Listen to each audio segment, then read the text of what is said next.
Hi guys, welcome to Life Tips with Lucy. This is the second video in a series of videos teaching very basic relationship skills. And so the first video we talked about autonomy, or being a powerful person, which is basically being able to take full responsibility of all of your own actions and recognizing that you need to respect yourself and that your words, your yes and your no matters. People can't just step over you, but having respect for yourself and having a strong sense of taking personal responsibility for all of your own actions and behaviors. So in this lesson, we're going to talk about giving and receiving nurture.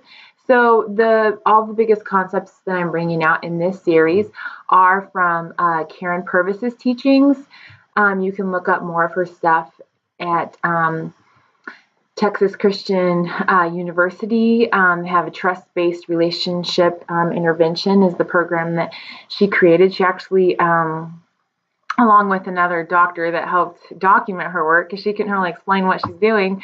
It's like sometimes people are really talented at stuff, but it comes naturally to them and they don't know how other people are processing it, so they can't even describe to you the skills that they're doing. So anyway, another professor helped to describe it, but she actually passed away last year with cancer, but she just left some amazing work. So her work was, she worked for many years in dealing with children and teens from hard places. So they dealt with children first, and people seem to accept that children can be more easily adapted and changed with intervention. And sometimes we think that, once they're teenagers, there's not much room for change. But Karen Purvis actually had very, very good success with teenagers as well in her trust-based relationship connections that she sets up with the kids. So the ones we're talking about today is giving and receiving nurture. So sometimes, people are never taught some of these basic things. If they have a background very, just brokenness. And, sometimes we can get frustrated with people because we're like, why are they acting like that? They're 15, they're whatever.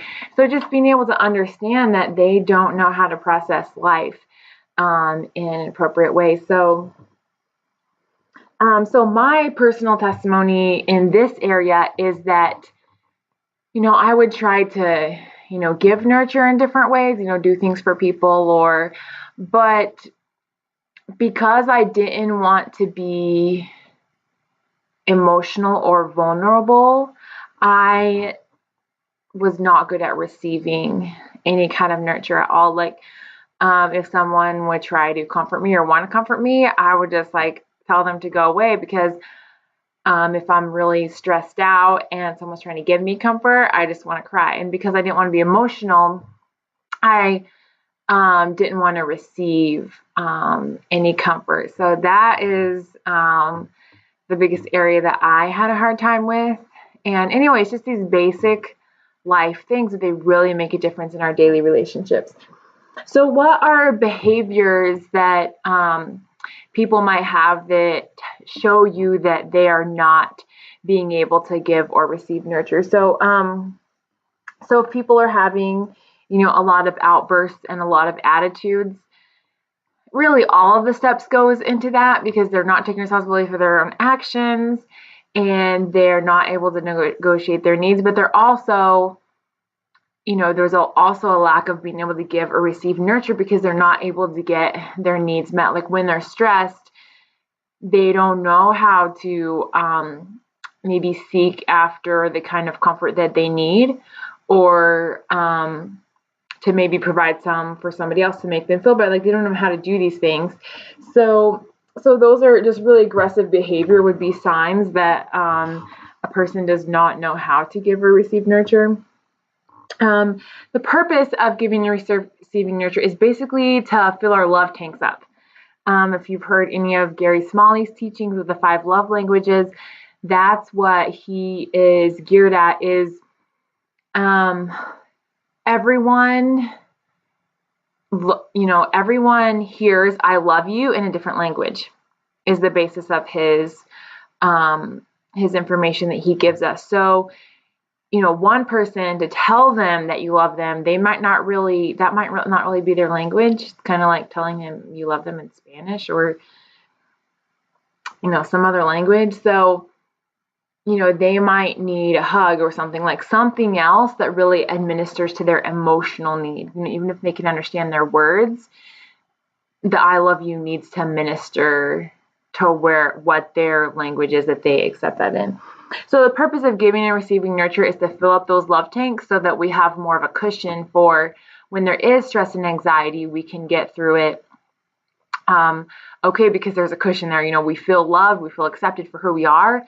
And so we don't, blow up because the toilet paper was put on the roll the wrong way or, whatever it is. So that's the purpose of giving and receiving nurture. Feel loved and accepted. Fill up your love tanks. So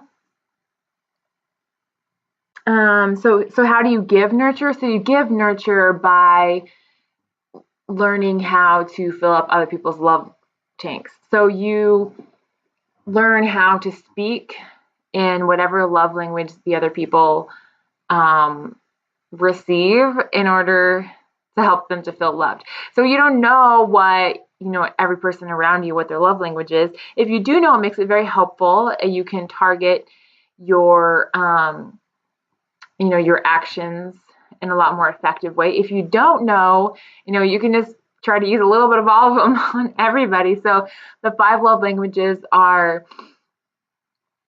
quality time, physical touch, giving gifts, I'm forgetting those. Anyway, you can look those up on the website. Words of affirmation and actions, like doing something for somebody. So it's good to practice those things all the time, every day, doing different things for different people. But knowing people's specific love language can help you, fill up their love tank faster. So in order to receive nurture, that's for giving nurture, just do all the, compliment people, give them a hug, pat on the back, just praise them, do the dishes for them, all of those types of things. To be able to receive nurture, the reason why this is hard is because we have to be vulnerable. If you're receiving comfort, when you're really stressed out, you're just automatically in a vulnerable position. So a lot of times we don't want to be vulnerable, so we don't really receive other people's comfort that they're giving us. So even though people are trying to comfort us, they're trying to, encourage you or give you a hug or comfort you in whatever way, if we are refusing to be vulnerable, we can refuse to accept it. And if you're refusing to accept the comfort, then it's not really doing you any good. So you have to be able to give comfort to others and be able to accept it for yourself. Some simple ways to help people to, learn these skills. Karen Purvis, they have a game that they played with the teenagers, and this is for a specific, group of people basically, but the kids are so, they're not used to being vulnerable. They're not used to telling their needs. And so they have this game that they play, and they'll take Band-Aids, and they will, they have a partner. Usually it's one adult and one youth. And they will say, okay, each partner will put a Band-Aid on the other person wherever they want it.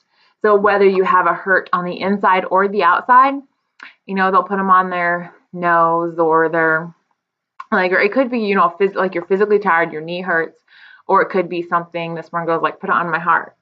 And the mentor is like, why does your heart hurt? And she's like, oh, just because, and you don't want to push people, but that's just a little game to help people identify that they have a need and that they have a hurt somewhere, because you have to, it's really helpful when you identify what you need and what you're hurting with in order for someone else to help us. If we don't identify and we refuse to accept that we have a problem, that we have a need, then you can't really get help from Jesus or from anyone else.